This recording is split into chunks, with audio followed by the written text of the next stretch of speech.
even making a TikTok or an Instagram reel. If you're a UFE student, you identify as a UFE student and engage in discriminatory or bullying or harassing behavior on those platforms, our policy can kick in. All right, today I'm joined by Bailee to talk about bullying, harassment, and discrimination. Thank you for joining us today, Kyle. Thanks for having me. This is great. Can you start by telling us a little bit about your position? Sure, yeah. So I'm the Executive Director of Student Affairs here at UFE. So my portfolio ranges supervise financial aid, Center for Accessibility Services, but I think, housing, student life, I think probably the most applicable in this case is student conduct. So yeah, that's in short what I do. Mostly I push a lot of paper. It's extremely exciting, yeah. Awesome, thank you. So Kyle, what is harassment? So harassment is any comments or conduct by a person who reasonably ought to know that their comments or actions will cause intimidation, embarrassment, or injury. Bullying is a good example of harassment. It's when somebody's engaging in that type of conduct that seeks to make somebody else uncomfortable, effectively. Thank you. And what is discrimination? So discrimination can be part of harassment, but in and of itself is something different, in which somebody is engaging in adverse treatment. So I'm treating somebody differently based on a protected status that they may have under the Human Rights Act. So whether that's age, sex, sexual identity, gender identity, race, religion, etc. So treating somebody differently based on that protected status. Okay, thank you. What are my steps if I face any of these on campus?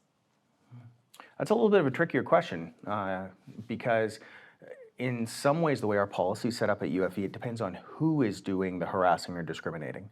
So if you are a student and you were being harassed or discriminated against by another student, then you could report it through the Safe Student Learning Community portal, which is online, or you could just that's the easiest way. There's also a number of emails that if you go to that site on the UFE site that you can just submit an email to and we can pick it up and work from there. If you wanted to submit a complaint because of discrimination or harassment against a faculty member or a staff member or a contractor on campus, then you would actually go through the Human Resources Department and you can submit a complaint through their website there. Okay. If someone I know is being bullied, harassed, or discriminated against off campus, what are my steps? So there's a couple of elements in your question that derail it. The issue of off-campus is an interesting one. So what we actually need to talk about is what's the scope of the policy? So where does and doesn't the policy exist?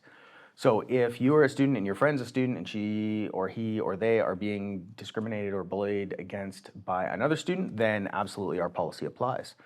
If they're being discriminated or bullied against by an employer, then obviously our policy doesn't apply. One thing that a lot of students are discovering is that our policy applies in a cyber environment as well.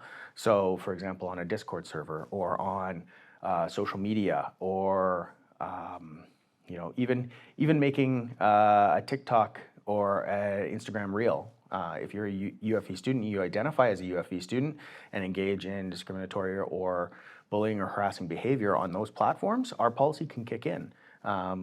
So that creates some interesting entanglements.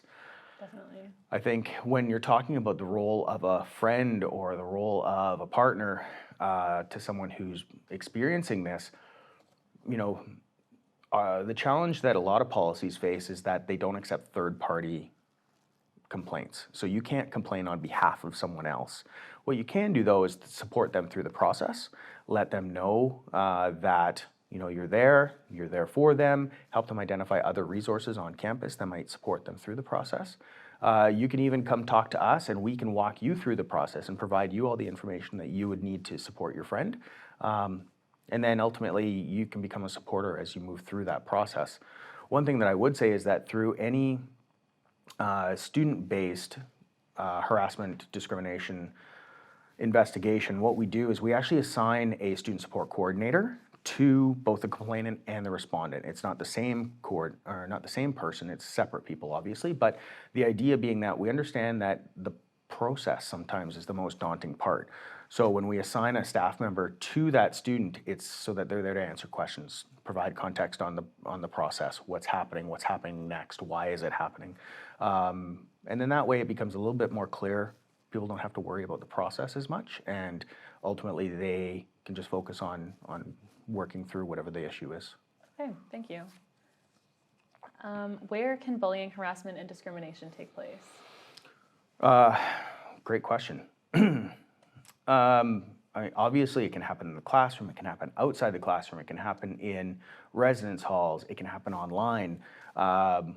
We're seeing it increasingly over the last year and a half, 2 years during COVID. We've seen the number of complaints happening in a virtual context increase, whether that's social media based or whether that's what I would call in-civil communications, so people emailing back and forth, or even happening on classroom chat boards. So I think, if it is happening in those environments, the best thing that people can do is obviously go to whoever's responsible, the administrator of that chat board or the administrator of that social media account, or they can always come to us and we can present all the options available to them, whether that's informal resolution or formal resolution, investigation, whatever that may be. Okay. What actions exactly does UFV take against bullying, harassment, and discrimination? Well, I think the first thing that has to happen is you always have to have a policy, right? Because from the policy derives all the process and derives all the things that can and should happen. So first and foremost, we have the policy. Second is that depending on the type of harassment or bullying, we have the entire gender-based violence or sexualized violence prevention education modules. So there's the consent-based relationships, there's the bystander intervention, and then there's the receiving a disclosure training that's available to all students, staff, and faculty. As part of orientation every year, we include a module on what is harassment, what is bullying, what is discrimination, and increasingly we're starting to include more information on what is the cyber versions of all of those, or cyber facilitated versions of all of those, as well as gender-based versions of all of those, as those seem to be two areas of kind of primary interest and immediacy these days. So there's those two things, and then we provide the full investigative back end as well. So if a student does experience this and they make a complaint, we then launch, if they wish, a formal investigation, which then seeks out the input of the complainant, the respondent, any witnesses, and is effectively, we offer what's referred to as an administratively fair or natural justice-based investigation, which seeks to hear all sides, and then works to find a resolution. And whether that resolution is a more restorative option or whether it's a more educational option or punitive option really depends on each instance and investigation. Okay, thank you. So Kyle, what would you say to students who have experienced bullying, harassment, or discrimination but are hesitant to bring it forward? Yeah, we find that that's pretty common amongst students, is that they fear that either nothing will be done, or they fear that it's not serious enough, or they don't know what the process looks like. And I think the one thing I would share is that it's always serious enough, right? If you've experienced it and it's caused you some level of discomfort, or you're not feeling safe, or you're feeling at risk, then you need to bring that forward. That's something that absolutely we want to support, and we want to support you. Ultimately, when students bring complaints forward, they control the process. So they control whether they just receive supports for it, or whether they want it to be informally resolved, or whether they want a formal investigation. That's all up to the complainant. So as a result, I would just like students to know that this isn't something that gets taken out of their hands. It's very much something that they're a participant in, and we take all those complaints and all those concerns seriously. So yeah, please bring them forward. We've got a great team to work with anybody who is concerned about that. It's good to know that there's support out there for students experiencing that.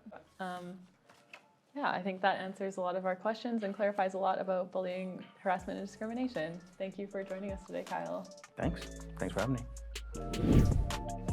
Cool.